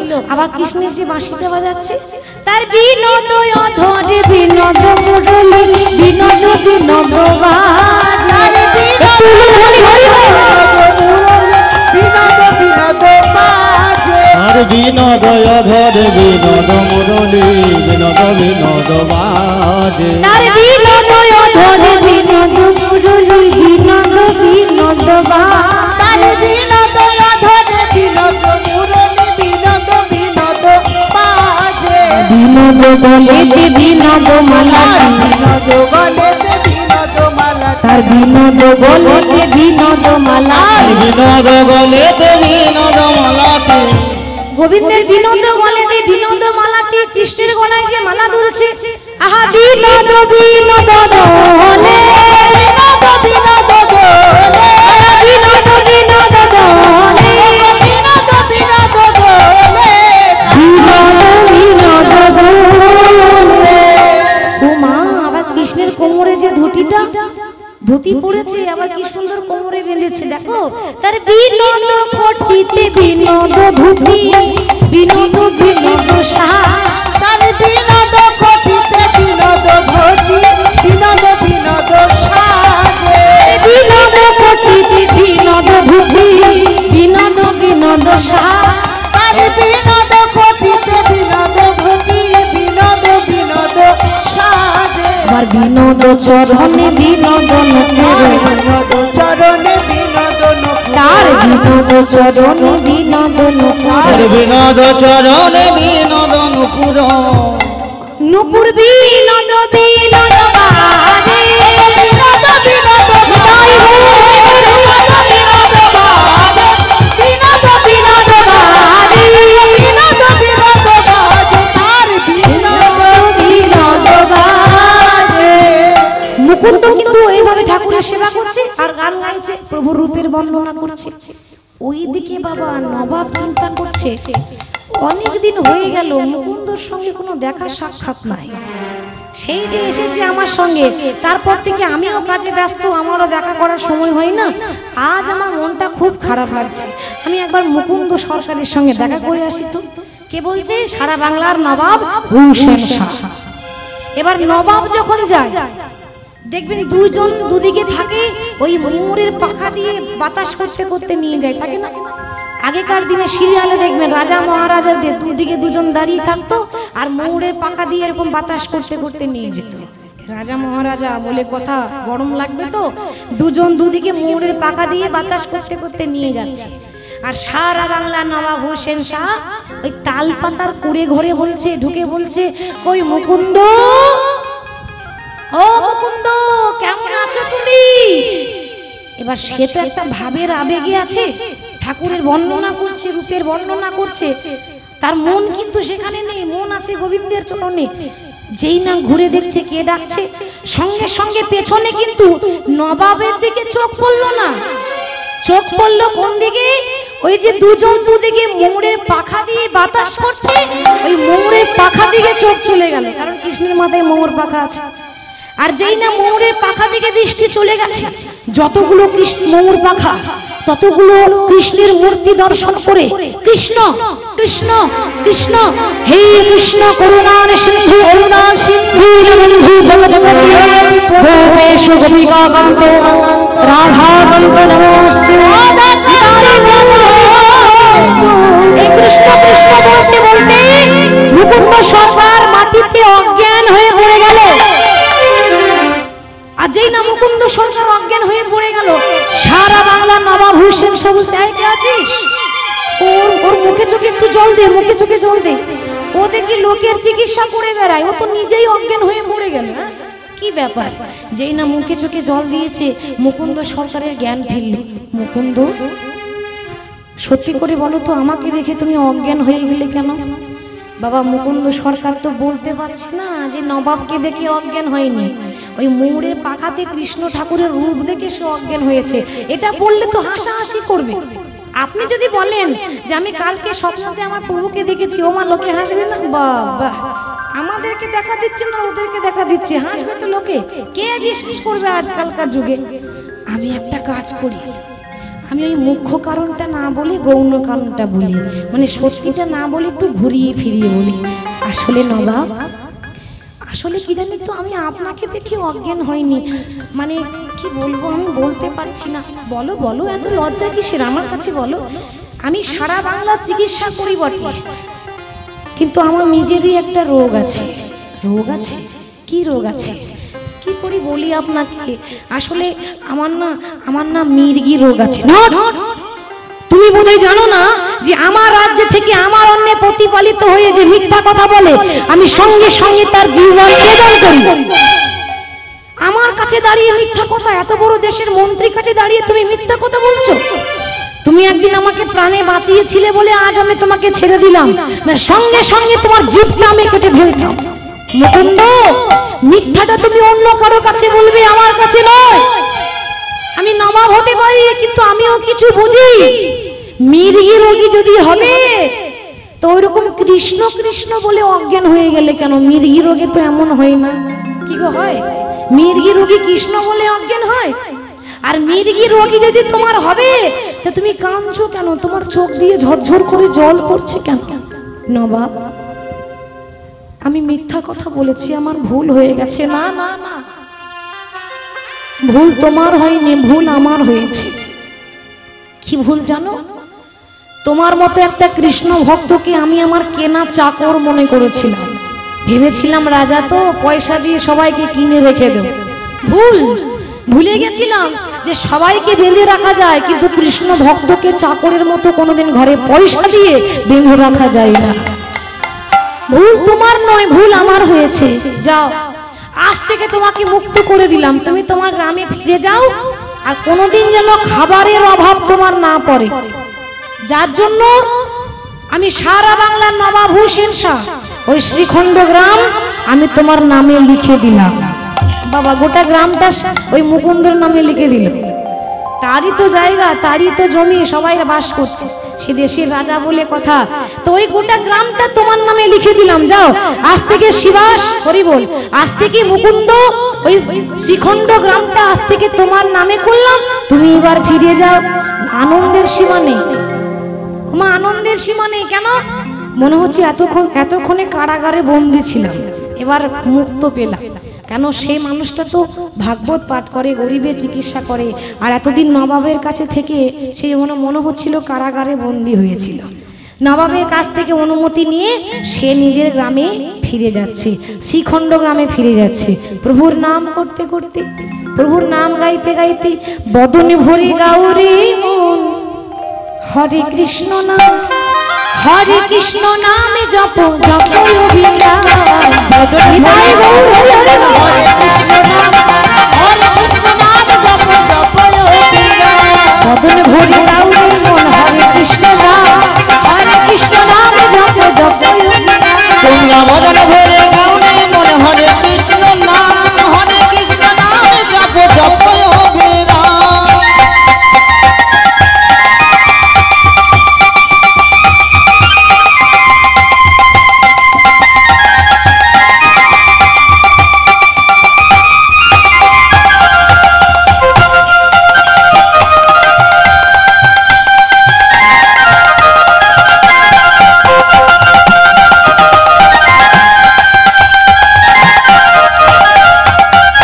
চলিতে চলিতে বলো রাধে কৃষ্ণ নাম চলিতে চলিতে বলো রাধে কৃষ্ণ নাম পথ চলিতে চলিতে বলো রাধে কৃষ্ণ নাম চলিতে চলিতে বলো রাধে কৃষ্ণ নাম রাধে কৃষ্ণ নামে জপ জপ অভিরাম রাধে কৃষ্ণ নাম জপ জপ অভিরাম বদন ভরে রাউরে মন হরে কৃষ্ণ নাম জপ জপ একবার বদন ভরে রাউরে মন হরে কৃষ্ণ নাম জপ জপ অভিরাম আর বদন ভরে গাউনে মন হরে কৃষ্ণ নাম জপ জপ অভিরাম।